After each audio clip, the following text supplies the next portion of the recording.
इस वीडियो के अंदर मैं एक्सप्लेन करने वाला हूँ बैटल टू हेवन की सीजन 5 की एपिसोड 86 को, जो कि एक नॉवल बेस्ड एक्सप्लेनेशन होगा। तो चलिए स्टार्ट करते हैं एपिसोड को। जियान मैग्मा वर्ल्ड में एक पोर्टल के अंदर जाता है, जहां पर उसे एक स्केलेटन दिखाई देता है और उस स्केलेटन के हाथ में एक और पालनहार्ड फ्लेम होती है। चाहे तो आप इसे बेबी पालनहार्ड फ्लेम भी कह सकते हैं।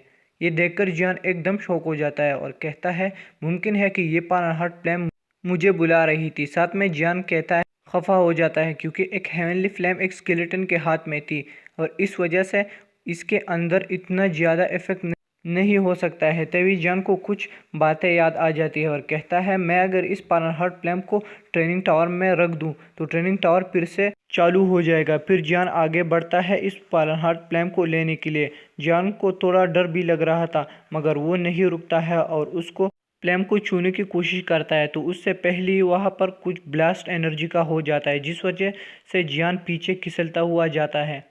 तभी वहाँ पर एक हाथ दिखाई देता है जो जियान को हवा में कंट्रोल कर रहा था। ये देखते जियान उससे पूछता है कौन है तू।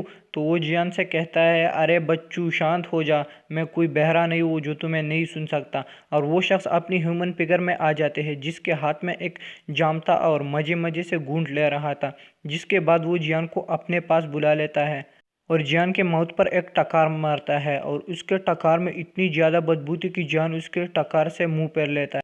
तभी वो जियान से लैला मजनू वाली बातें करने लगता है, मगर अचानक ही उसे कुछ महसूस होता है जियान के बॉडी में और वो शॉक होकर कहता है अरे पालनहार्ड फ्लेम, तुमने इसे कंज्यूम भी किया है। जिसके बाद वो जियान को सीधा करता है और साथ में जियान फाइट के लिए तैयार हो जाता है और अपनी मन में कहता है ये बुड्ढा मेरी पालनहार्ड फ्लेम को देख सकता है मेरी बॉडी के अंदर। तभी जियान उसे ग्रीट करता है और कहता है कि सर मैं तो यहाँ गलती से आया हूँ, आप प्लीज़ मुझे यहाँ से जाने दो। मगर वो कहाँ मान रहा होता है और वो जियान के बॉडी से पालनहार्ड फ्लेम को बाहर निकालता है, जिसकी वजह से जियान की हालत ख़राब हो जाती है। तो जियान कहता है अरे तुम पागल हो क्या, मुझे मेरी फ्लेम वापस दे दो। मगर वो कहाँ जियान को सुन रहा होता है और वो पालनहार्ड फ्लेम के साथ खेलने लगता है जैसे कि उसका बेटा या बेटी हो।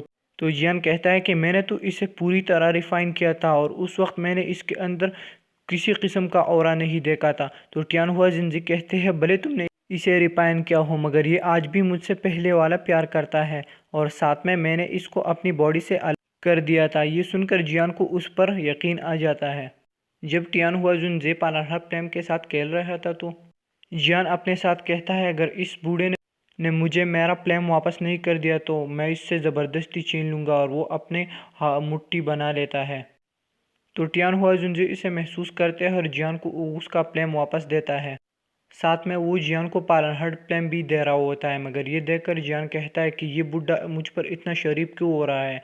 तो जियान उससे फ्लेम नहीं लेता और खामोश खड़ा रहता है। तो ये देखकर टियान हुआ जुंजी थोड़ा सा गुस्सा हो जाते हैं और उसको देते हैं अपने स्टोरेज ड्रिंक से कुछ दाव टेक्निक। तो जियान ये सीखकर फिर से शॉक हो जाता है। तभी वो जियान से हेल्प मांगता है कि मेरी सोल को रिपेयर करो। तो जियान इसके लिए राज़ी हो जाता है।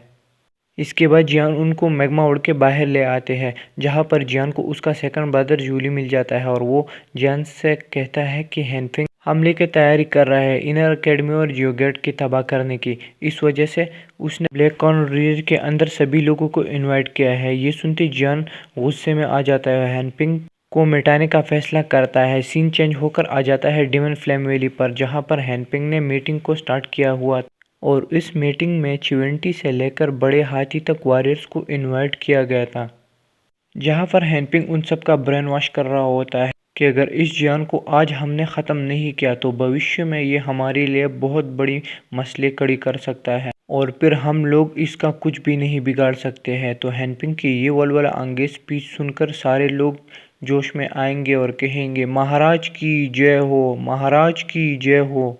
मगर तभी वहां पर हंसते हुए एंट्री मारता है हमारे टर्कियों का टर्की जियान, जिसे देखकर सारे लोग के डर से मारे पतलून गीले हो जाएंगे। और साथ में जियान के साथ होंगे लिटिल फेरी डॉक्टर और पेस्ट एल्डर सुखियान, जिन्हें देखकर उनकी हालत और भी ख़राब हो जाती है। और फिर जियान दो चार डायलॉग मारते हुए उन लोगों से कहता है किस माँ के लाडले में दम है जो मेरे पर उंगली उठाए। तुम्हारे लिए अच्छा ये होगा कि तुम फटाफट यहाँ से भाग जाओ, क्योंकि मेरा टारगेट हैनपिंग है, ना कि तुम लोग। ये सुन के हैनपिंग के भी सटक जाती है और जियान से चिल्लाते हुए कहता है तुमने ये जो डिमन फ्लेम वैली के तबाह करने का प्लान बनाया है, ये आज मैं उल्टा करूँगा, क्योंकि आज मेरे साथ है सेक्ट मास्टर मोटियानजिंग और साथ में ओडियन साओ, जो कि इस खेल के पुराने खिलाड़ी है। तो आज तुम्हारी चमड़ी उतार कर तुमसे बुद्धिस्वा लिक्विड छीन जाएंगे। फिर सीन चेंज होकर गोल्ड और सिल्वर पर आ जाता है, जो अभी के लिए एकदम प्राउड मूड में थे, क्योंकि उन्हें जियान के पावर का अंदाज़ा नहीं था। और जियान से कहेंगे, अरे लड़के, खुद पर इतना गुरूर मत करो। पिछले बार हमने तुम्हें इसलिए छोड़ा था क्योंकि तुम्हारे पास वो औरत थी, क्या नाम है उसका, हाँ, क्वीन मेडूसा। मगर तभी वहाँ पर जियान अपनी 3000 लाइटिंग मूवमेंट और साथ में बोन विंग्स का यूज़ करता है और मिस्टर सिल्वर और गोल्ड का करता है सॉफ्टवेयर अपडेट। इसके बाद सीन चेंज होकर मोटियानजिंग पर आ जाता है, जो जियान से कहता है, यंग मास्टर जियान, हमें आप दोनों के बीच में आने की कोई दिलचस्पी नहीं है। बस हैंपिंग ने हमारे साथ वादा किया था कि वो हमें बुद्धिस्वा लिक्विड को देगा, बस ये वजह से हम इसके साथ दे रहे हैं। और अगर तुम हमें बुद्धिस्वा लिक्विड देते हो तो हम वादा करते हैं कि आपके फाइट में नहीं आएंगे। और फिर जियान मोटियानजिंग से कहता है, क्या तुम्हारा बेटा कोमा में चला गया है और साथ में उसे पॉइजन भी दे दिया गया है। तो ये सुनकर मोटियानजिंग के एकदम तोते उड़ जाते हैं और जियान से कहता है कि अगर तुम अपने बेटे को सही सलामत वापस चाहते हो तो इस फाइट से दूर हो जाओ। तो ये सुन के मोटियानजिंग वहाँ से पीछे हटने लगता है। तो हैंपिंग उसको रोकने की पूरी कोशिश करता है, मगर मोटियानजिंग कहता है, अरे हटो यार, तुम ज़रूर पिल एम्पर होंगे, मगर ये जो पॉइजन है ये तुम्हारी औकात से बाहर है। इस वजह से मैं अपने बेटे को तड़प तड़प कर मरते हुए नहीं देख सकता हूँ। और यहीं पे जब ऑडियंस की आंखें खुल जाती है कि हैंपिंग के साथ अब कोई नहीं रहा, तो वो भी पतली गली से वहाँ से निकल जाता है और कहता है कि अगर जान है तो जहान है, मुझे नहीं चाहिए ये बुद्धिस्ट वाली कोड, मैं तो गया भैया, मैं तो गया। और यहाँ पर हैंपिंग जो ख्याली हलवा बना रहा था, उसके ऊपर जियान ने पैरा पानी वजह से हैंपिंग आ जाता है फुल 100% गुस्से में और जियान से कहता है, मैं तो चाहता था कि तुम्हें थोड़ा जीने का मौका दूं, मगर तुम्हें इतनी जल्दी है मरने की, तो फिर आ जाओ। और फिर जोर से चिल्लाता है, प्रोटेक्टर शुआन, अब बदले का वक्त आ गया है। तो वहाँ पर चारों तरफ डार्क ओरा फैल जाता है, क्योंकि वहाँ पर हॉल ऑफ सोल का एक नया बंदा आ गया था। और ये प्रोटेक्टर वो और प्रोटेक्टर टाई से थोड़ा मुख्तलिफ इस वजह से था क्योंकि इसके हाथ में हॉल ऑफ सोल का झंडा था। और जब सभी लोग ये देखेंगे तो एकदम डर जाएंगे और कहेंगे कि इसका नेटवर्क तो बहुत ही ज़्यादा तेज़ है, इसने हॉल ऑफ सोल से भी कांटेक्ट बनाया है। तो वेल गाइस, ये था आज का एक एपिसोड। अगर आपको पसंद आया हो तो प्लीज़ वीडियो को लाइक करें, अगर चैनल पर नए हो तो सब्सक्राइब करें और नेक्स्ट एपिसोड के लिए अपना बहुत बहुत ख्याल रखें। Thank you so much.